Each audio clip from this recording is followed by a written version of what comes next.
नमस्कार। आज मैं आप सबके लिए मालती जोशी जी की लिखी कहानी आउटसाइडर लेकर प्रस्तुत हुई हूँ। तो चलिए सुनते हैं कहानी आउटसाइडर। स्टेशन से लौटते हुए रात के 11 बज गए थे।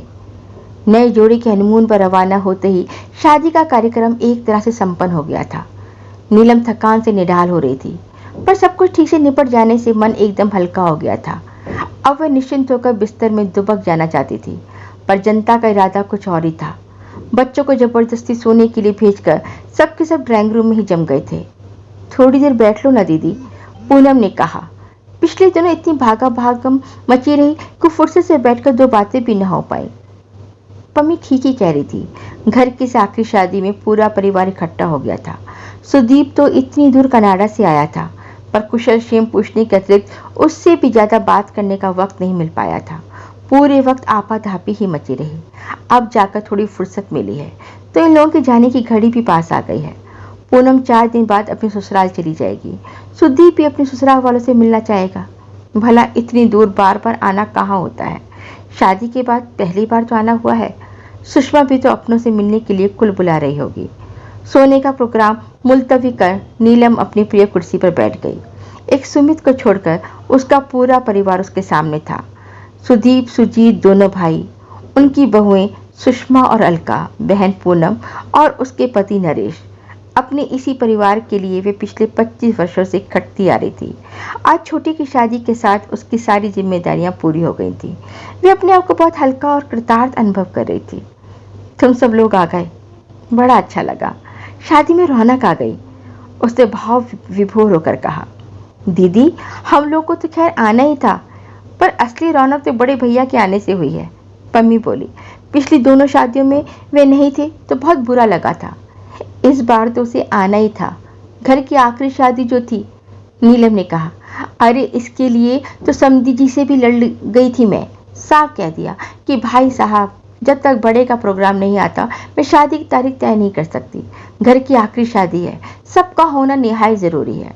दीदी, तुमने मेरी छुट्टी का इंतजार किया, सचमुच बड़ा अच्छा किया, पर बार बार ये आखिरी शादी का जुमला क्यों रट रहे हो। दीपू, मेरा मतलब एक जनरेशन की शादी से था। तुम्हारी प्रिया तो भी बहुत छोटी है। मैं प्रिया की शादी की बात नहीं कर रहा। तो दरअसल हम लोग, कहते कहते सुदीप चुप हो गया। सहारे के लिए उसे सुजीत और पूनम की ओर देखा। सुजीत ने तो संकोच से आंखें झुका ली, पर पूनम तो हमेशा से बोल रही है। झट बोल पड़ी। दीदी, बड़े भैया का मतलब है कि अब आपकी सारी जिम्मेदारियां समाप्त हो गई हैं। अब आपको भी सेटल हो जाना चाहिए। But I am quite well settle. उनका मतलब है अब आपको भी शादी कर लेनी चाहिए। पम्मी, तुम पागल तो नहीं हो गई? नीलम ने बहन को बुरी तरह डपट दिया। उसे सचमुच गुस्सा आ रहा था। बोले, ये भी कोई बात हुई? सामने घर के दामाद बैठे हैं, बहुएं बैठी हैं, और उनके सामने इस तरह की बचकानी बातें करनी चाहिए। ये तो अच्छा हुआ सुमित और नेहा चले गए हैं, नहीं तो वह नई लड़की अपने मन में क्या सोचती। छी! अभी वे अपनी शर्म से उबर भी ना पाई थी कि नरेश बोल उठे। दीदी, पम्मी ठीक कह रही है। ये सिर्फ उसकी या बड़े भैया के मन की बात नहीं है, हम सबकी ये इच्छा है। इस घर के लिए आपने इतना कुछ किया है, एक तरह से अपनी पूरी जिंदगी ही होम कर दी है, इसलिए सब चाहते हैं कि अब आप भी इत्मीनान की जिंदगी जी सकें। आप नहीं जानते कि अपनी गृहस्थी में रच बस जाने के बाद भी इन सब के मन में एक अपराध बोध पलता रहता है, एक कांटा सा हरदम चुभता रहता है। पम्मी तो पता नहीं कितनी बार कहती है कि काश दीदी का भी घर बस जाता तो मैं जी जाती। अब घर के दामाद को डांटा तो नहीं जा सकता, इसलिए फीकी हंसी हंसकर नीलम ने कहा।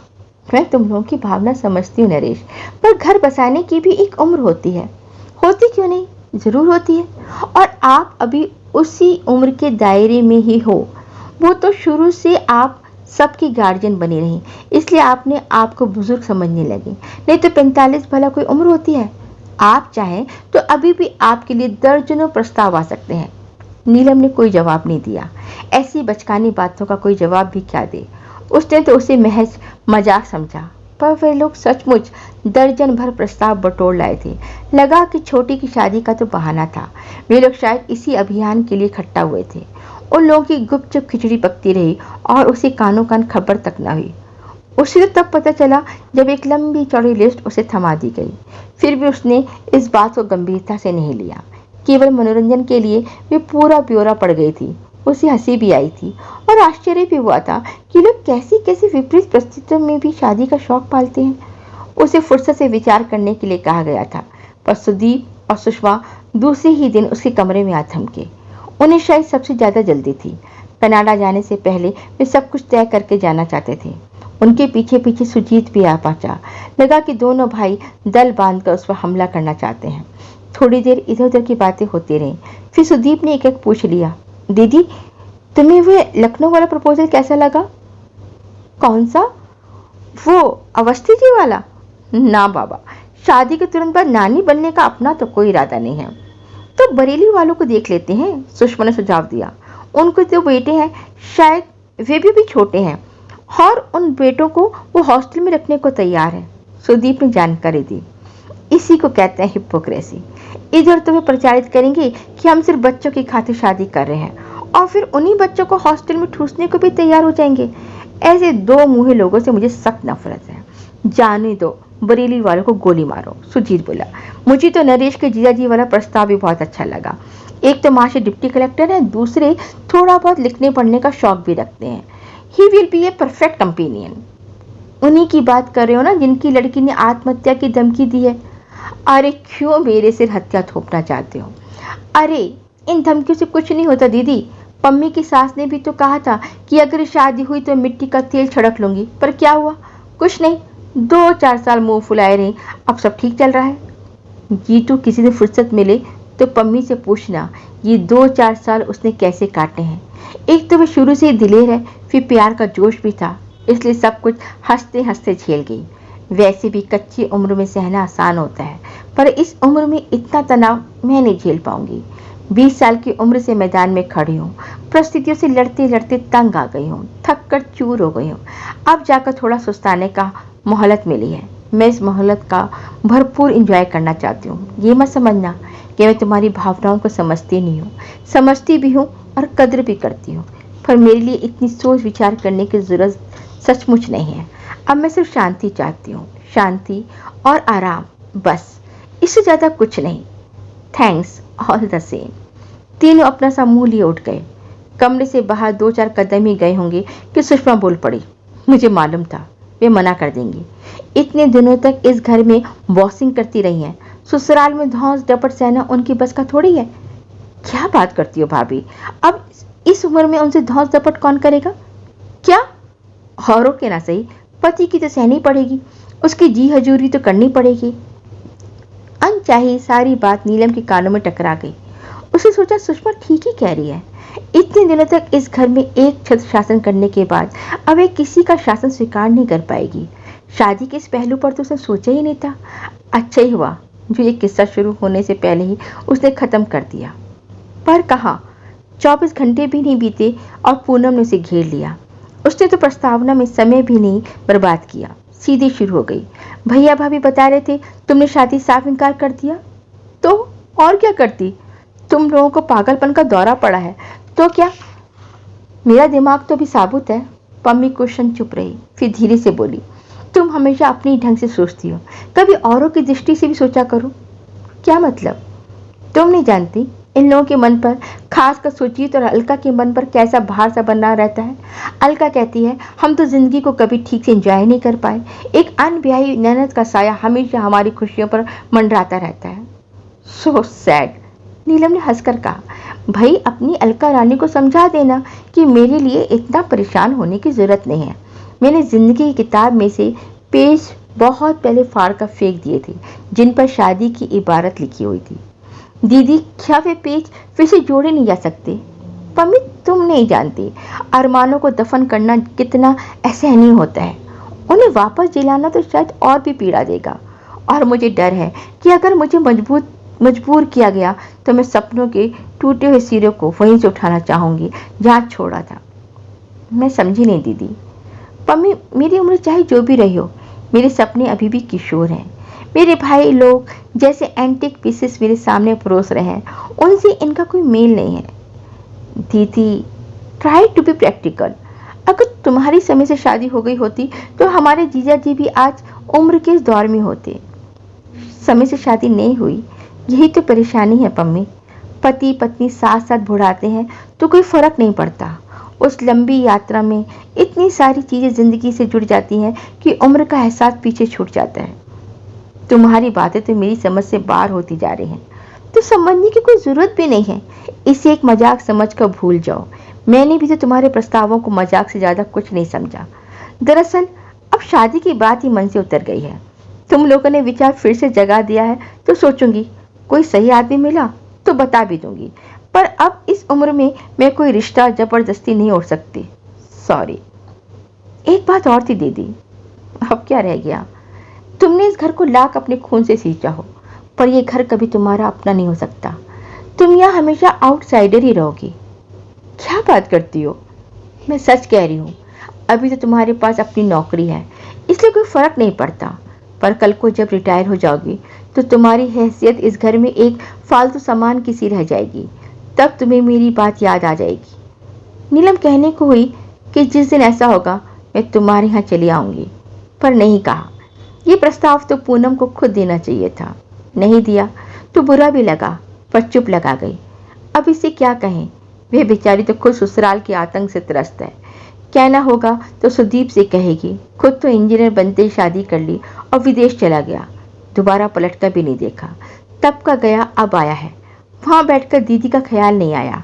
अब सारी जिम्मेदारियां खत्म हो गई हैं तो दीदी की शादी का शौक सवार हुआ है। लेकिन सुदीप से भी वह कुछ नहीं कहेगी। अपने भाई बहनों पर उसकी अपार ममता है। शिकायत कभी अगर थी तो वह अम्मा से थी। माँ होकर भी उन्होंने बहुत पक्षपात किया। कमाने का भार बड़ी बेटी के कंधों पर डालकर वे बाकी बच्चों का लालन पालन करती रहीं। उम्र नीलम की मुट्ठी में से रेत की तरह फिसलती रही और अम्मा जानकर अनजान बनी रही। पिता की आकस्मिक मृत्यु के बाद जब उसने घर की बागडोर संभाली थी, तब ये नहीं सोचा था कि अब यही उसकी नियति होगी। मन में एक क्षीण आशा थी कि कल को भाई जब किसी लायक हो जाएंगे तो वे अपनी जिंदगी जी सकेगी, पर वह आशा दुराशा ही साबित हुई। दीपू के इंजीनियर होते ही उसके लिए रिश्ते आने लगे। अम्मा एकाएक बहू का चेहरा देखने के लिए व्यग्र हो उठी। शादी के बाद जब दीपू के साले ने उसे कनाडा बुला लिया तो उससे ज्यादा खुशी अम्मा को ही। घर में एक अनब्याही लड़की बैठी है और उसकी शादी बेहद जरूरी है। इस तथ्य से अम्मा ने इसे आंखें मूंद लेती। अगर वे जानती कि बेटे को हमेशा के लिए विदा कर रही हैं तो शायद अम्मा इतनी उत्साहित न होती। अपने अंतिम दिनों में वे बेटे को देखने के लिए तरस गई थी। चित्रा से अब उनका मन नहीं भरता था, पर नीलम की हर चिट्ठी का जवाब यही होता था कि दीदी इतनी जल्दी इतने सारे रुपए का जुगाड़ करना बहुत कठिन है और मैं बार बार सुषमा के भाई के आगे हाथ फैलाना नहीं चाहता। बेचारी अम्मा मरने के बाद भी उन्हें बड़े बेटे का न कंधा नसीब हुआ न तर्पण। उन दिनों प्रिया होने वाली थी और सुदीप का वहाँ होना बेहद जरूरी था। और फिर एक बार इमरजेंसी बीत गई तो उसका आना टलता ही चला गया। सुजीत बीकॉम करके बैंक में लग गया था, पर उसका सामर्थ्य इतना नहीं था कि वे पूनम की शादी भी करता और सुमित की मेडिकल की पढ़ाई का खर्च भी उठाता। इससे नीलम को मोर्चे पर डटे रहना पड़ा। पूनम की शादी का तो अच्छा खासा नाटक ही हो गया था। बड़ी कठिनाई से उन लोगों का मुंह बंद किया जा सका। फिर अच्छी सी लड़की देखकर उसे सुजीत की शादी भी कर दी। पूनम के जाने के बाद घर एकदम सूना हो गया था। अलका ने आकर उस सूनेपन को भर दिया। सुमित की शादी के लिए उसे सिर नहीं खपाना पड़ा। उसने खुद ही तय कर ली थी। घर का ये आखिरी शादी भी बड़ी धूमधाम से संपन्न हुई। अपने सारे कर्तव्यों से निर्वृत्त होकर जितनी खुश थी नीलम, पर इस बेवक्त की शनाई ने सब गुड़ गोबर कर दिया। गनीमत ये हुई कि उसकी शादी का प्रसंग जिस तेजी से उठा था उतनी ही जल्दी दब गया। पम्मी के चले जाने के बाद तो किसी ने चर्चा तक नहीं की। जिंदगी फिर से अपने ढर्रे पर चलने लगी। लोग अपने में मसरूफ हो गए थे। सुमित और नेहा गोवा से लौट आए थे और अब सुदीप का सामान बंध रहा था। उसे शादी के लिए 15 दिन की छुट्टी ले रखी थी, पर उसका मन हुआ कुछ दिन और बढ़ा ले ताकि ज़्यादा से ज़्यादा समय दीपू के साथ बिता सके। उस दिन ज्वाइन करने के लिए कॉलेज गई तो साथ में एक एप्लीकेशन भी ली दी गई। प्रिंसिपल मैडम ने उस एप्लीकेशन की और देखा भी नहीं। बोली, आज तुम नहीं आती तो घर पर संदेशा भेजने वाली थी। क्यों? क्या जरूरी काम था? हाँ, ट्रांसफ़र ऑर्डर आया है। ट्रांसफ़र और प्रमोशन एक साथ। प्रिंसिपल बनकर जा रही हो। कहाँ? खैर जगह तो बहुत दूर बस्तर में है, पर सुनते हैं बड़ी शांत जगह है। कॉलेज भी नया नया है तो ज़्यादा समस्याएं भी नहीं होंगी। लेकिन मैडम, अरे भाई अब क्या परेशानी है? अब तो तुम्हारी सारी जवाबदारियां खत्म हो गई हैं और भगवान की दया से you are a free bird now. तुम्हें तो अब ऐसे चैलेंज खुशी खुशी स्वीकार कर लेने चाहिए, बल्कि आगे बढ़कर लेना चाहिए। सो तो ठीक है मैडम, पर मुझे नहीं लगता कि मेरे भाई मुझे इतनी दूर जाने देंगे। देख लो, पर मुझे लगता है बार बार प्रमोशन रिफ्यूज़ करना ठीक नहीं। मेरे ख्याल से ये तीसरी बार हो रहा है। मैडम फिर अपनी फाइलों में व्यस्त हो गई थी। छुट्टी की एप्लीकेशन उनके सामने सरकार का वो लौट आई। घर आते हुए रास्ते में उसने ढेर सारी खरीदारी की। सुदीप के लिए खादी का सूट लेंथ और कुर्ते पजामे, सुषमा के लिए कोसा चंदेरी की साड़ियाँ, प्रिया के लिए सभी प्रांतों की गुड़िया का पूरा सेट, साथ ही प्रिया के मनपसंद रसगुल्ले भी। घर पहुंचकर अपने कमरे में जाने के बजाय वे सीधे दीपू के कमरे की ओर ही चली गई, परंतु पैर दरवाजे में छिटक गए। भीतर देवरानी जेठानी का प्रेमालाप चल रहा था। अलका कह रही थी, आप तो लकी हैं जीजी, फुर से उड़ जाएंगी। ये नेहा भी 4 दिन बाद छोटू के साथ बेंगलोर चली जाएगी। उम्र कैद तो हम लिखवा कर लाए हैं, सो भुगतेंगे। क्या करे भाई, हमने तो बहुत कोशिश की, पर वो टस से मस्त नहीं हुई। अब यही समझ लो कि वे हमारी नंद नहीं सास हैं और उन्हें हमेशा हमारे साथ ही रहना है। नीलम तो जैसे काट हो गई। उसे अपने कानों पर विश्वास ही नहीं हुआ। उसके आगे पीछे डोलने वाली, उससे मिस्री घुले स्वर में बात करने वाली अलका उससे क्या सचमुच इतनी ऊब गई है कि उसका साथ उसे उम्र कैसा लगने लगा है, और अलका को उस कैद से रिहाई दिलाने के लिए शायद उसकी शादी का प्रपंच रचा जा रहा है। वाह, इसके बाद वहाँ खड़े रहना या उन लोगों से सामना करना उसके लिए संभव नहीं था। वे दबे पांव कमरे में लौट आई। इतनी देर तक हाथ में थामा हुआ सारा सामान उसने पलंग पर पटक दिया। अब उसे एहसास हुआ कि उसका हाथ दर्द कर रहे थे, पर यह बोझ तो कुछ भी नहीं था। इससे 10 गुना बोझ तो उसके मन पर था। उसे वह कहाँ खाली करती? उस दर्द से निजात पाना क्या संभव था? रात खाने की मेज पर रसगुल्लों का एक बड़ा सा डोंगा सजा हुआ था। उसने शाही अंदाज में ऐलान किया, ये मेरे प्रमोशन की मिठाई है, प्रिंसिपल बनकर जा रही हूँ। अरे वाह, कहाँ? जगह तो खैर बहुत दूर बस्तर में है। आजकल हर कहीं तो कॉलेज खुल गए हैं, पर सुनते हैं जगह बड़ी शांत है। मुझे तो इस समय सबसे ज़्यादा शांति की ज़रूरत है। इस आपाधापी से तंग आ गई हूँ। फिर बार बार प्रमोशन ठुकराना अच्छा भी नहीं लगता। पहले तो खैर मजबूरी थी, अब तो कोई बहाना भी नहीं रहा। इस बात पर सभी एक मत थे। रात बिस्तर पर लेटी हुई वे दिन भर की घटनाओं का मन ही मन जायजा ले रही थी। दोपहर में उसने प्रिंसिपल मैडम से कितने दर्द के साथ कहा था, मैडम मेरे भाई लोग मुझे इतनी दूर नहीं जाने देंगे। पर कहाँ, किसी ने भी तो प्रतिवाद नहीं किया। पर मैं ठीक ही कह रही थी, बल्कि उसने तो रिटायरमेंट के बाद की बात की ही थी। पर नीलम को लग रहा था कि घर में उसकी हैसियत अभी से किसी फालतू सामान की सी हो गई है। धन्यवाद। तो कैसी लगी आपको कहानी आउटसाइडर? आपके कमेंट्स का मुझे इंतज़ार रहेगा। धन्यवाद।